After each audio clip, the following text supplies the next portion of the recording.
같이 사도신경으로 신앙고백 하심으로 하나님께 수요기도의 제단을 올려드리겠습니다. 나는 전능하신 아버지 하나님 천지의 창조주를 믿습니다.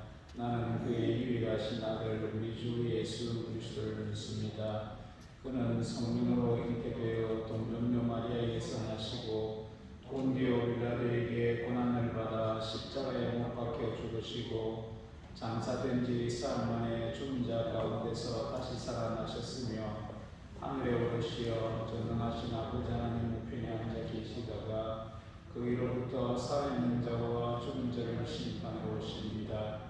나는 성령을 믿으며 거룩한 공교회와 성도의 교제와 죄를 용서받는 것과 몸의 부활과 영생을 믿습니다. 아멘. 찬송가 308장 내 평생 살아온 길 308장 찬송하신 후에 우금님 권사님이 기도해 주시겠습니다.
사랑과 은혜가 풍성하신 하나님 아버지, 오늘 또 주님 전에 나와 수요 예배 드리게 하시니 감사드립니다. 예배를 사모하는 마음을 더하시고 언제 어디서나 예배하기를 기뻐하는 저희들이 되게 하여 주시옵소서. 코로나 바이러스로 인해 많은 불편이 있습니다. 코로나 바이러스가 속히 가라앉게 하셔서 평온한 일상으로 돌아갈 수 있도록 은혜 내려 주시옵소서. 방역을 위해 수고하시는 모든 이들에게 은총을 더하시고 영육간의 강건함을 더하여 주시옵소서. 오늘도 말씀 전하시는 목사님께 성령으로 충만하게 하시고 건강케 하시어 그 말씀이 듣는 저희들의 마음에 능력으로 새겨지게 하시고 청량과 기도 가운데 함께 하셔서 우리의 찬양을 받으시고 우리의 기도를 들어주시옵소서. 그리하여 우리의 기도가 하나님 시간에 하나님의 방법으로 이루어지는 것을 보게 하여 주시옵소서. 질병으로 연약함 중에 있는 성도들을 도우시고 경기 침체로 힘들어하는 가정과 성도들의 사업장을 붙들어 주시옵소서. 우리의 예배를 받으시고 우리의 기도에 응답하시며 한없는 사랑을 베푸시는 우리 주 예수 그리스도 이름으로 기도드려옵니다. 아멘.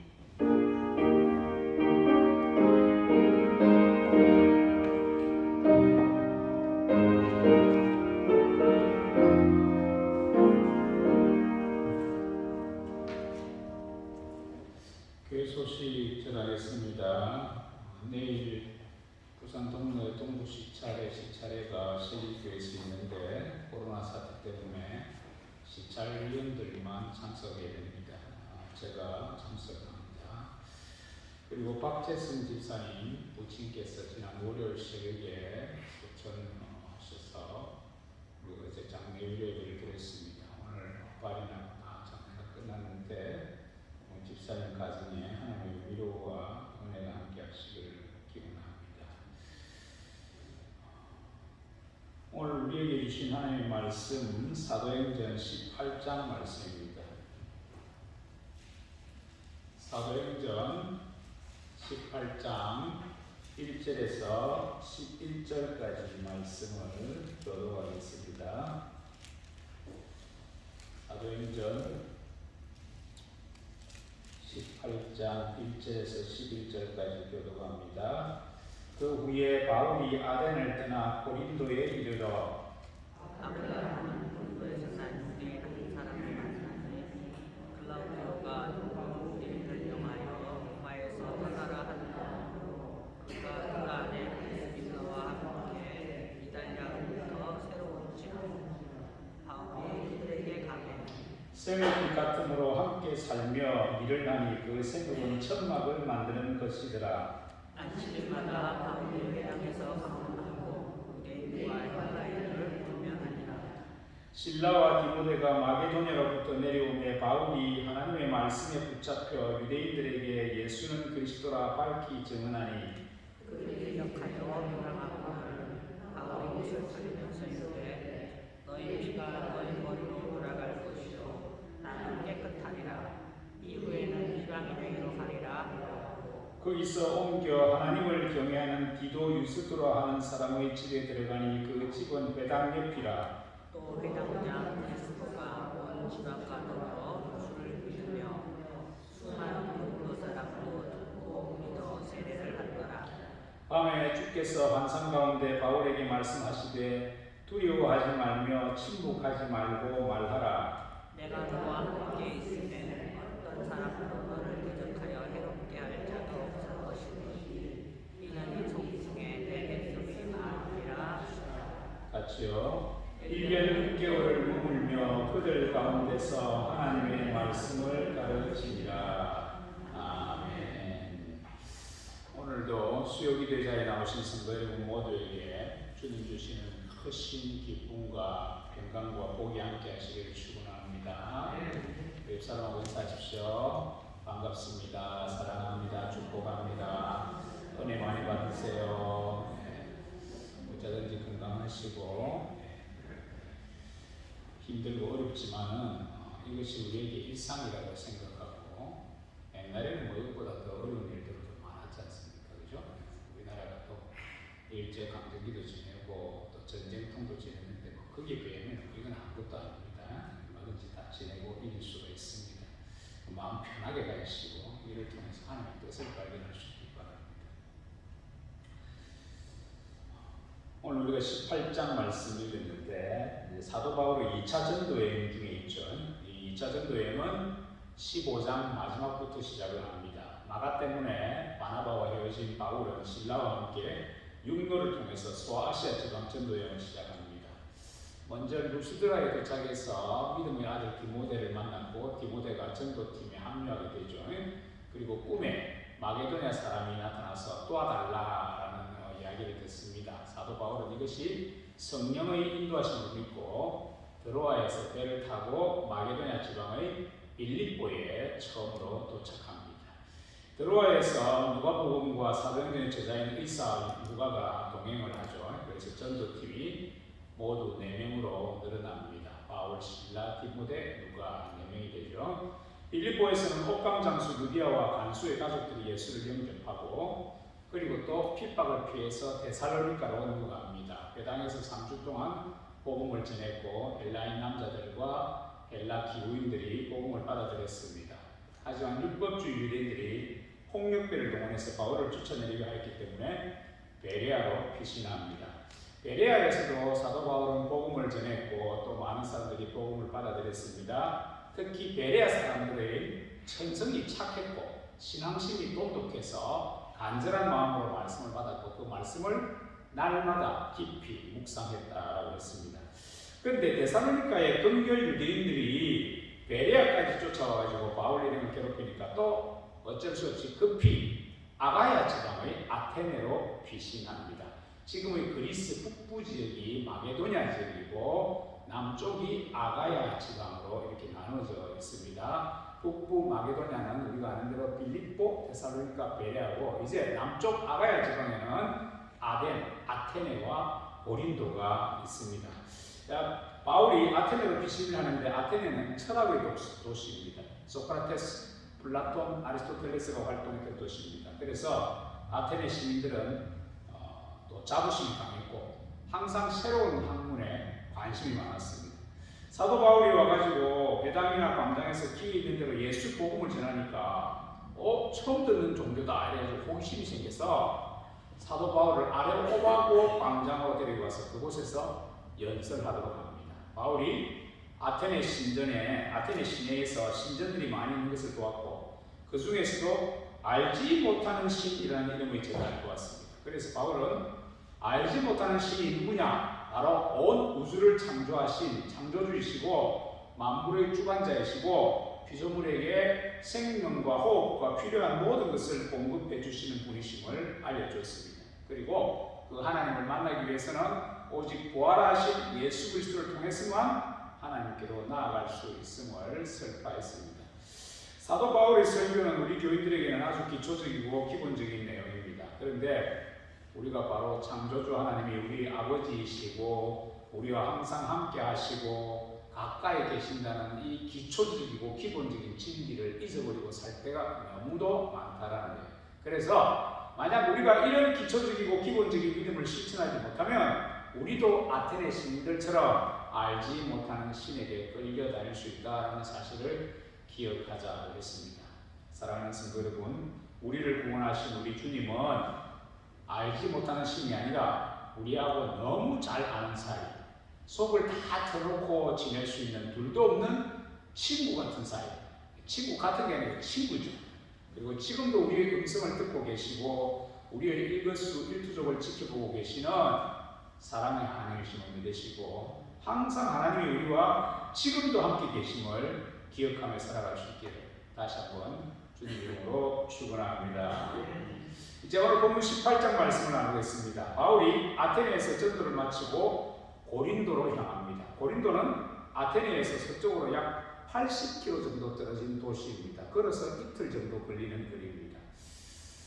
여러분이 아마 그 오디푸스 컴플렉스라는 말을 들어보았을 겁니다. 심리학 용어인데 심리학자 프로이트가 주장한 심리 이론입니다. 이 오디푸스 컴플렉스 심리 이론은 동성 가족끼리는 경쟁을 하고 이성 가족에게는 사랑의 감정을 가지게 된다라는 이론입니다. 구체적으로 이야기하면 아들은 아버지를 동성의 적으로 여기고 어머니는 이성의 사랑의 대상으로 생각하게 된다는 심리 이론입니다. 그래서 어린 딸이 아빠하고 결혼할 거라는 것도 이런 심리 현상 중의 하나라고 할 수가 있습니다. 근데 이 오디푸스 컴플렉스의 오디푸스가 바로 지금 바울이 방문하는 도시 고린도의 왕자였습니다. 사실 이 오디푸스는 고린도 왕이 낳은 친아들은 아닙니다. 그런데 고린도의 왕자가 되었다라는 겁니다. 사연이 이렇습니다. 아테네 위에, 바울이 전도했던 아테네 위에 테베라는 도시국가가 있었습니다. 기원전 이야기예요. 이게 또 신한데 테베라는 도시국가가 있었는데 부산에서 경주 정도 되는 거리입니다. 이 테베 왕 라이오스와 왕비 이오카스테 사이에 아들이 태어났는데 이 라이오스 왕이 신전에 가서 신탁을 받으니까 그러니까 신의 음성을 들은 거죠. 신탁을 받았는데 나중에 태어난 이 아이가 아버지를 죽이고 어머니와 결혼하게 된다는 거예요. 라이오스 왕이 우리 궁안에서 우리 집안에서 이런 비극적인 일이 일어나면 안 된다라고 생각을 하고 애기의 발을 쇠줄로 묶어가지고 깊은 산속에 데리고 가서 죽이라고 신하에게 명령을 했습니다. 그런데 이 신하가 차마 애기를 죽일 수가 없어가지고 그냥 산속에 버려두고 옵니다. 죽이지는 않았지만은 결국에는 배가 고파서 죽거나 짐승에게 물려서 죽을 거라고 생각했던 겁니다. 그런데 마침 그곳을 지나가던 목동이 이 아이를 발견하고는 아이를 데리고 와서 그때 아들이 없던 고린도 왕에게 이 아이를 바칩니다. 이 고린도 왕은 아이가 쇠줄로 발이 묶어가지고 발이 부었다라는 부은발이라는 뜻으로 아이 이름을 오디푸스라고 이름 지었습니다. 오디푸스가 부은발이라는 뜻이 됩니다. 그리고 이제 오디푸스가 고린도 왕자로 성장을 하게 된 거죠. 테베의 왕자가 태어났는데 이렇게 고린도 왕자가 된 겁니다. 이제 고린도 왕자가 이제 성장을 했죠. 다 컸습니다. 청년이 됐습니다. 아주 멋있는 청년이 됐습니다. 그래서 어느 날 신전을 찾은 이 오디푸스 왕자가 신탁을 받는데 그 내용이 옛날 자기 친아버지가 받았던 신탁과 똑같습니다. 자기가 생부를 죽이고 생모와 결혼하게 될 것이라는 신탁을 받습니다. 깜짝 놀란 왕자는 자기 어머니 아버지에게 그런 잘못된 해를 입히지 않기 위해서 고린도를 떠나기로 결심을 합니다. 그때까지도 오디푸스 왕자는 고린도 왕 부부를 친부모라고 생각하고 있었기 때문입니다. 이제 신전을 내려가는데 좁은 산길에서 신전으로 올라오는 한 무리와 맞닥뜨리게 됩니다. 누군가 먼저 양보를 해야 되는데 시비가 붙어가지고 결국 오디푸스 왕자가 상대방 일행을 죽여버리고 말았습니다. 근데 이 오디푸스 왕자가 죽인 그 무리의 우두머리가 바로 자신의 생부 라이오스 왕이었다라는 사실을 알 리가 없었습니다. 결국 아버지를 죽인 거예요. 오디푸스 왕자는 어쨌든 신탁을 받고 난 뒤에 자기 친아버지라고 생각했던 고린도 왕 부부에게 해를 끼치지 않기 위해서 방랑길에 올랐습니다. 방랑길을 가는 중에 테베 사람을 괴롭히는 괴물 스핑크스 이야기를 듣습니다. 스핑크스는 얼굴은 여자인데 몸은 사자입니다. 그런데 이 스핑크스가 행인을 만나면은 수수께끼를 내는데 못 풀면 모두 죽이는 거예요. 사실 스핑크스가 내는 수수께끼를 풀 수 있는 사람은 아무도 없었습니다. 그래서 스핑크스를 만난다는 것은 곧 죽음을 상징했습니다. 그래서 오디푸스는 어엽심이 강한 청년이니까 스핑크스 때문에 두려움에 떨고 있는 테베 사람을 구하기 위해서 스스로 스핑크스를 찾아갑니다. 스핑크스가 이 오디푸스 왕자에게 수수께끼를 냅니다. 자, 문제를 냅니다. 아침에는 4발, 낮에는 2발, 저녁에는 3발로 걷는 것이 무엇이냐? 뭡니까? 그래요. 오디푸스 왕자가 사람이다! 정답을 말하고 난 뒤 스핑크스를 물리칩니다. 이제 스핑크스로부터 자유를 얻은 테베 사람들은 오디푸스 왕자를 왕으로 추대를 했습니다. 사실 얼마 전에 오디푸스가 테베 왕이자 자기의 생부 라이오스 왕을 죽였다는 사실은 아무도 모른 채 왕으로 추대한 거죠. 테베의 왕이 된 이 오디푸스는 위망인 왕비 이오카스테를 아내로 맞이합니다. 자기 친어머니와 결혼을 한 겁니다. 신탁이 그대로 이루어지고 말았습니다.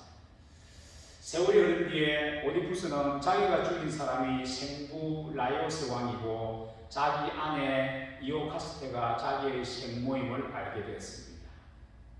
이 사실을 알게 된 어머니 이오카스테는 충격을 받아서 자살을 했고, 오디푸스는 친부모도 알아보지 못하는 눈은 없애버려야 된다고 자기의 두 눈을 찔러서 멀게 한 다음에 왕위를 버리고 비참한 방랑기에 오른다는 이야기입니다.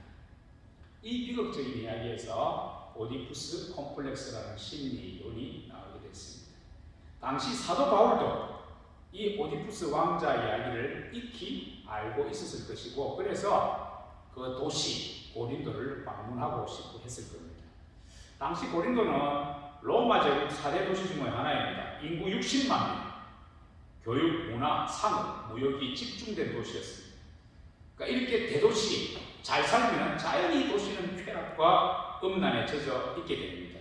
고린도의 방탕과 환락의 정도는 거의 소돔 고모라성과 징계없을 정도로 도를 넘은 도시였습니다. 고린도에 유명한 아프로디테 신전이 있는데, 이 아프로디테는 영어로 비너스입니다. 미의 여신이죠. 그 신전에만 1000명이 넘는 여자 사제들이 있었는데, 이들 모두가 합법적인 매춘부들이었습니다. 그러니 도시 전체가 음란의 도시일 수밖에 없는 거예요. 얼마나 음란 방탕하였던지 교회 안에까지 영향을 미쳤습니다. 사도 바울이 보낸 고린도전서에 보면 성윤리 문제를 많이 다루고 있는 것도 이런 이유겠습니다. 영어 코린티안이라는 뜻이 성적으로 문란하다는 뜻도 가지고 있는데, 바로 이 영어 코린티안이 도시형 고린도에서 유래하였으니 이 고린도가 얼마나 음란한 도시였는지 대충 짐작할 수가 있습니다. 이렇게 고린도는 아가야 지방에서 제일 큰 도시였으니까 바울은 아테네 다음으로 당연히 고린도에 가서 복음을 전하려고 했을 겁니다. 그런데 사실 바울에게 고린도를 소개해 준 사람이 먼저 있었습니다. 누구일까? 그 해답이 고린도전서에 나와 있습니다. 고린도전서 16장 15절 같이 한번 읽어볼까요?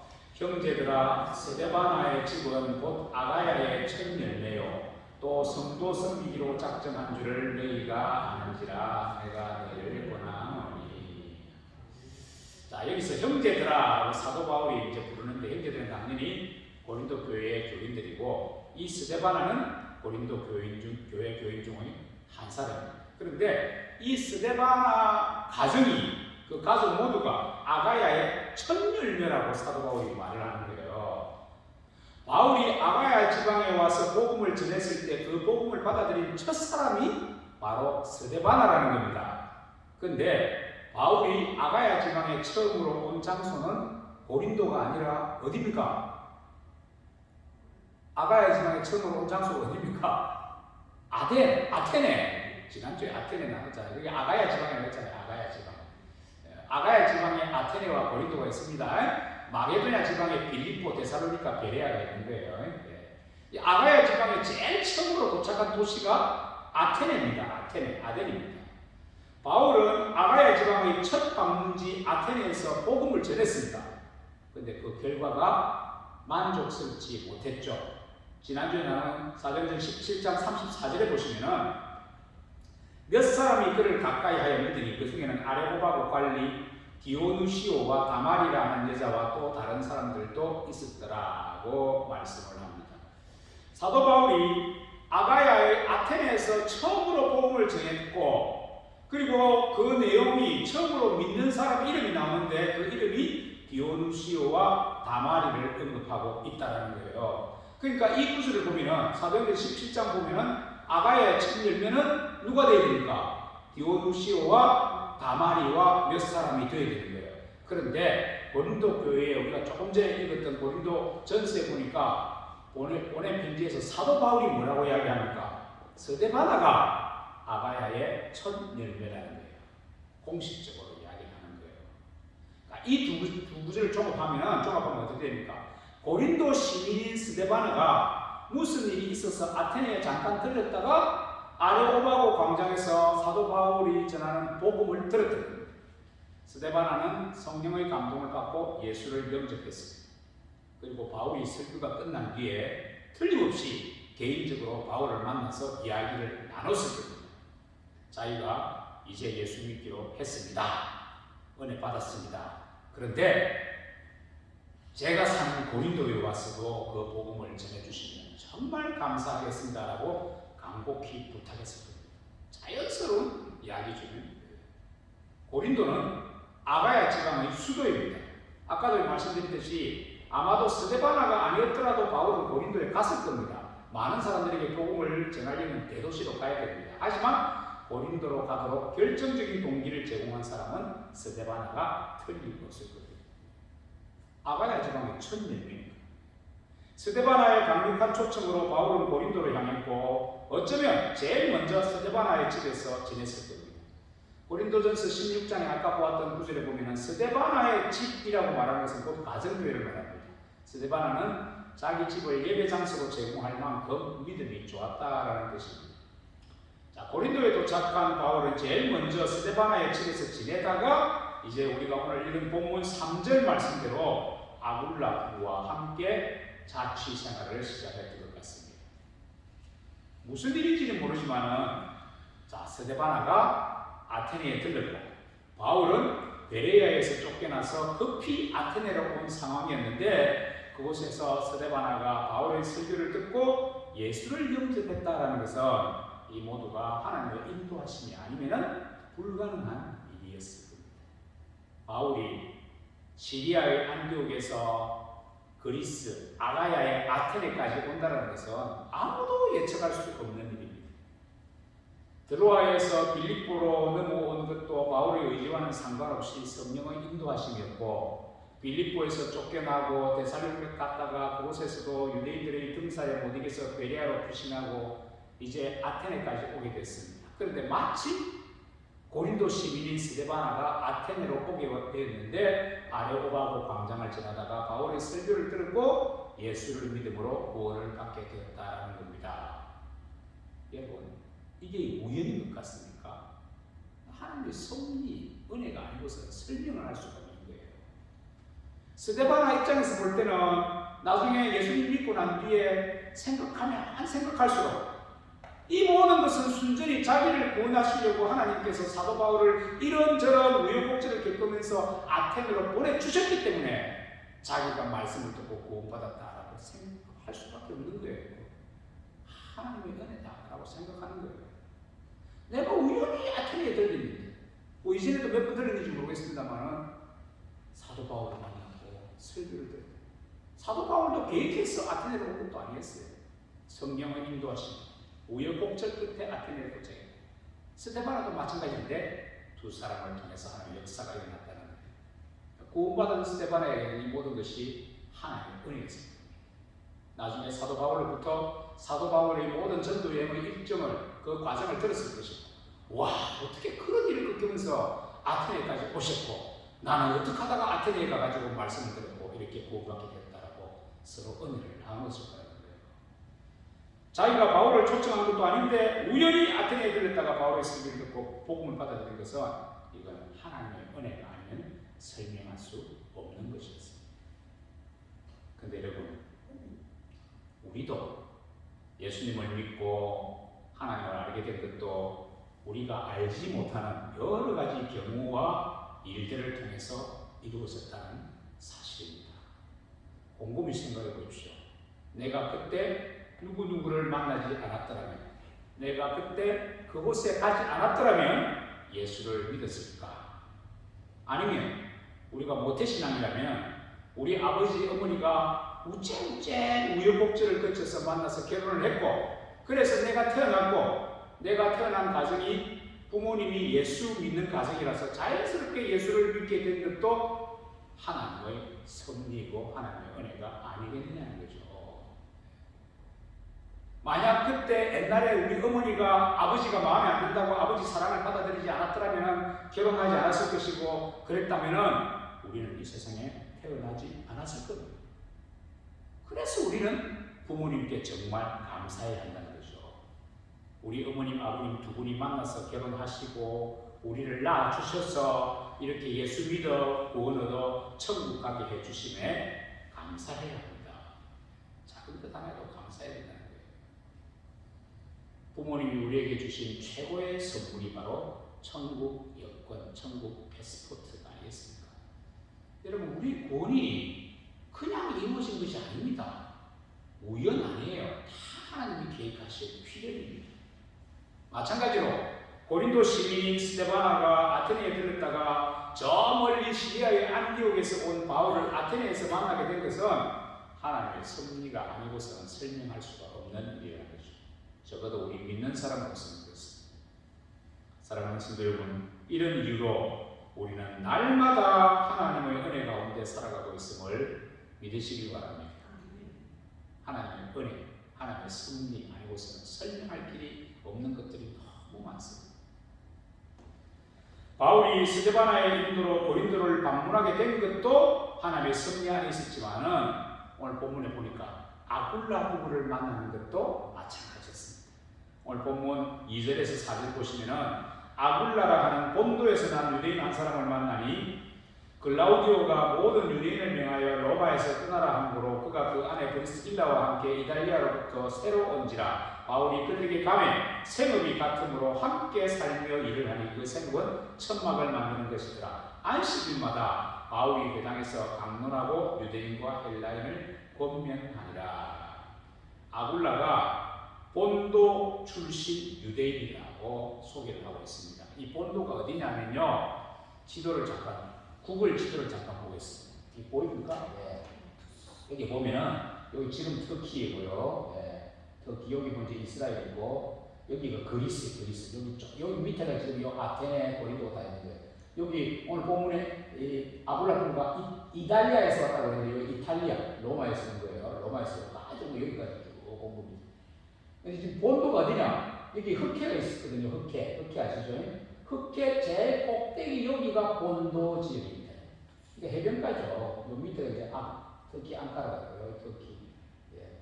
여기 좀 있다라는 건 알고 계시면 되겠습니다. 여기가 시리아의 안디옥, 여기 이스라엘 예루살렘이고요. 여기가 드로아로 빌립보로 넘어가는 거예요. 자, 다시. 본도 출신인데 본도는 흑해 남쪽 해변 도시입니다.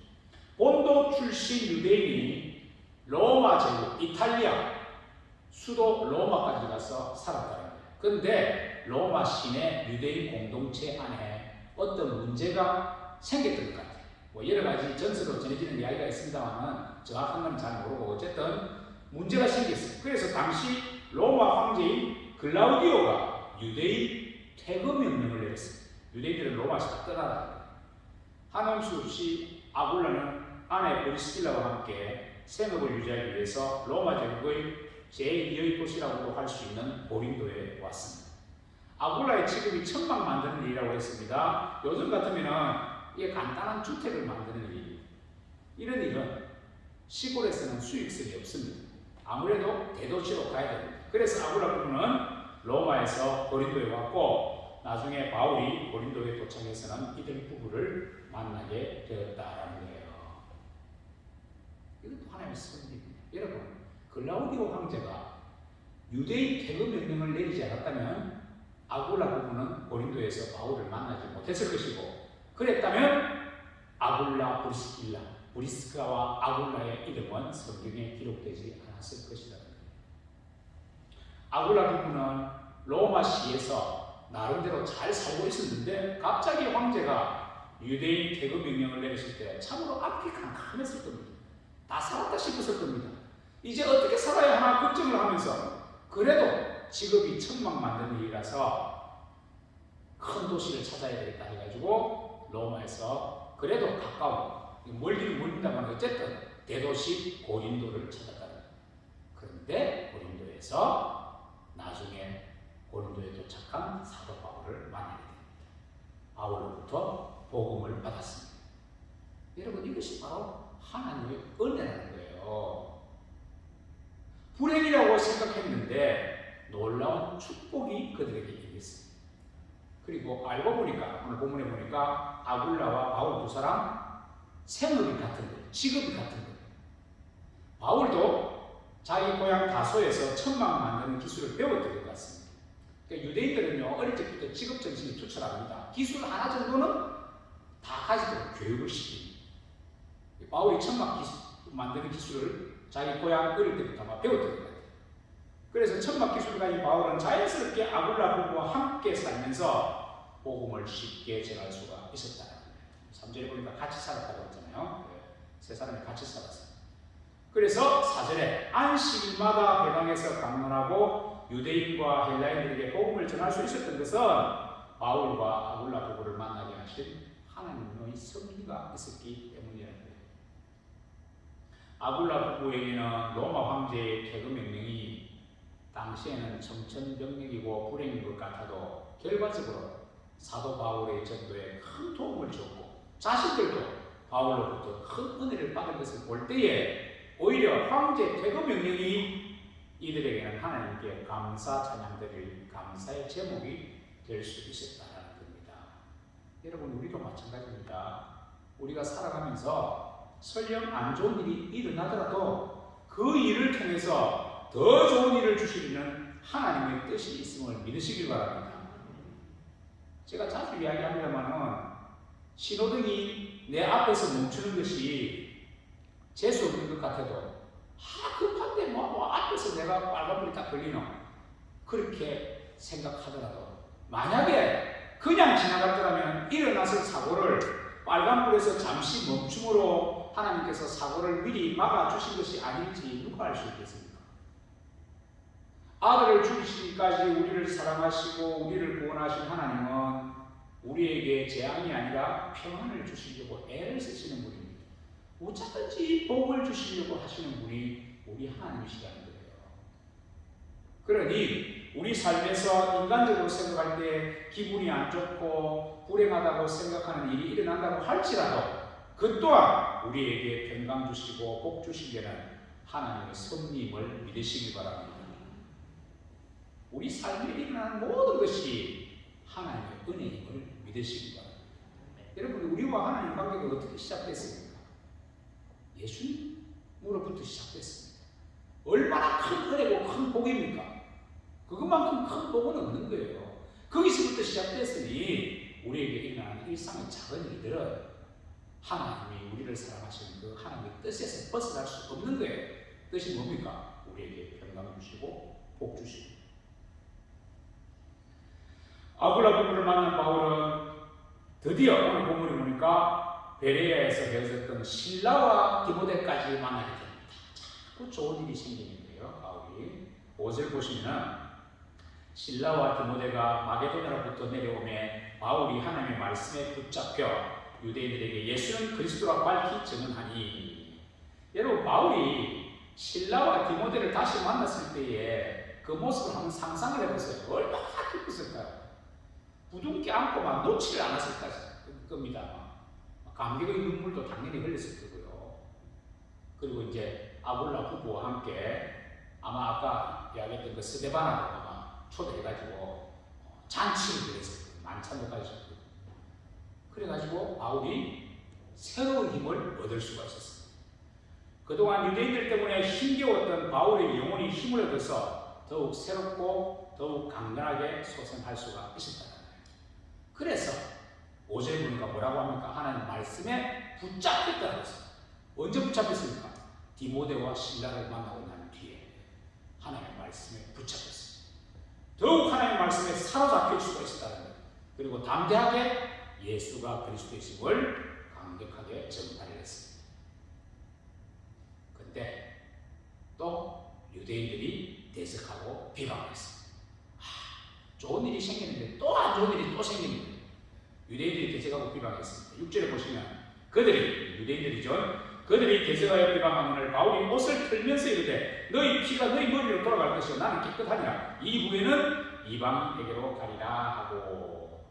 유대인들에게 복음을 전해도 자꾸 대적하고 비방하고 욕하고 하니까 바울이 그들 앞에서 옷을 털었다라고 했습니다. 우리 주님께서도 파송했던 전도 여행을 보냈던 제자들에게도 비슷한 말씀을 하셨습니다. 누가복음 9장 5절에 누구든지 너희를 영접하지 아니하거든 그 성에서 떠날 때 너희 발에서 먼지를 떨어버려 그들에게 증거를 삼으라 하시니. 자, 이렇게 옷을 털어버린다, 발에서 먼지를 털어버린다는 것은 더 이상 상종하지 않겠다라는 것입니다. 귀한 복음을 너희들에게는 전하지 않겠다라는 뜻입니다. 여러분, 근데 아직도 예수를 믿지 않는 우리 가족에게는 먼지를 털어서는 안 됩니다. 오히려 그들의 옷을 먼지를 털어주고 신의 흙을 털어주어서 점수를 따야 됩니다. 그래야 복음이 쉽게 전해질 수가 있습니다. 가족들한테 니한테는 이제 복음 안 전한다. 옷 털어버리면 안 됩니다. 그들의 옷을 털어주고 신을 털어주고 그래야 복음이 전해집니다. 결국 율법주의 유대인들 때문에 바울이 회당에서 쫓겨나왔습니다. 회당에서는 그 율법주의 유대인들 때문에 더 이상 복음을 전할 수 없게 됐습니다. 그런데 안 좋은 일이 일어난 것 같은데 여기서도 하나님의 섭리가 오묘하게 작용을 하고 있다는 거예요. 자, 7절 우리 같이 읽어볼까요? 시작. 거기서 옮겨 하나님을 경외하는 디도 유스도라 하는 사람의 집에 들어가니 그 집은 회당 옆이라. 자, 회당에서 쫓겨났는데 7절에 보니까 디도 유스도라 하는 사람이 자기 집을 가정교회로 제공했는데 그 집이 어디 있다고요? 회당 옆집이라는 겁니다. 회당 옆집. 유대인들은 사도 바울을 회당에서 쫓아냈지만 하나님께서는 회당 바로 옆집에서 복음을 전하도록 배려하셨다는 거예요. 디도 유스도는 유대인이 아니기 때문에 유대인들이 어쩌지 못합니다. 더욱이 8절에 보니까 8절에 보시면 회당장 그리스보가 온 지방과 더불어 주를 믿으며 수많은 고린도 사람들도 듣고 믿어 세례를 받았다라고 말씀했습니다. 여기 회당장 그리스보는 바울을 쫓아낸 회당, 즉 유수도 옆에 있는 회당의 회당장 일수가 없습니다. 고린도 도시가 워낙 대도시다 보니까 다른 회당들이 여러 개 있었을 겁니다. 그리스보는 다른 회당의 회당장인데 만약 쫓겨난 회당에서 바울이 계속 복음을 전했다면요, 회당장이 다른 회당에 들어가서 복음을 듣기가 곤란합니다. 그런데 이방인 디도 유수도 집에서 사도 바울이 복음을 전하니까 그곳에 와서 바울이 복음을 들었고 결국 회당장 그리스도 가족 모두가 예수를 영접하게 되었다라는 거예요. 회당에서 쫓겨나는 일이 뭔가 안 좋고 일이 잘 풀리지 않은 것 같았는데 결과는 어떻게 됐습니까? 오히려 그것이 전화위복이 됐고 더 많은 고린도 사람들이 복음을 받아야 되는 계기가 되었다는 거예요. 회당장 가족들이 다 믿었습니다. 더 많은 사람들이 복음을 들었습니다. 회당에서 만약에 복음을 전했다면 그러지 않았을 겁니다. 하나님의 섭리가 이렇게 진행되는 거예요. 안 좋은 일이 일어나는데 나중에 보니까 그게 좋은 일로 가기 위한 하나님의 과정이었다는 거예요. 자, 이렇게 회당 바로 옆집에서 자꾸 복음을 전하고 사람들이 들락날락하고 이러니까 회당을 볼 때, 회당 유대인들이 볼 때 얼마나 속이 부글부글 끓겠습니까? 율법주의 유대인들의 방해가 더욱 심해졌을 겁니다. 그러니까 바울이 불안해하고 움츠러들 수가 있습니다. 그래서 또 보니까 하나님께서 바울의 이런 마음을 아시고 위로해 주시고 새 힘을 부어주시는 거예요. 오늘 보면 9절 10절에 보니까 밤에 주께서 환상 가운데 바울에게 말씀하시되 두려워하지 말며 침묵하지 말고 말하라. 하나님께서 왜 두려워하지 말라고 하셨겠어요? 사도 바울이 두려운 마음이 생기는 거예요. 유대인들이 하도 난리를 치니까 언제 쳐들어올지 모르니까 나름대로 두려워하는 거예요. 그리고 침묵하지 말고 계속 복음을 전해라. 왜 이런 말씀하시겠습니까? 복음을 전하는 것이 가끔씩 끊어질 때가 있기 때문에. 그러면서 10절에서 뭐라고 합니까? 내가 너와 함께 있으며 어떤 사람도 너를 대적하여 해롭게 할 자가 없을 것이니 이는 이 성중에 내 백성이 많으니라 하시더라. 하나님께서 사도 바울에게 위로와 격려를 주시는 말씀을 전해주시는 거예요. 두려워하지 마라. 침묵하지 말고 계속 복음을 전해라. 왜? 내가 너와 함께 있을 것이기 때문이다. 사도 바울에게 얼마나 위로가 되는 말씀이겠습니까? 결국 11절에 보니까 바울은 고린도에서 얼마 동안 지냈습니까? 1년 6개월을 지냈습니다. 모든 것이 하나님의 은혜였습니다. 말씀 드리겠습니다. 주님이 바울과 함께 하시기에 바울은 너무 기뻤습니다. 그리고 감사했습니다.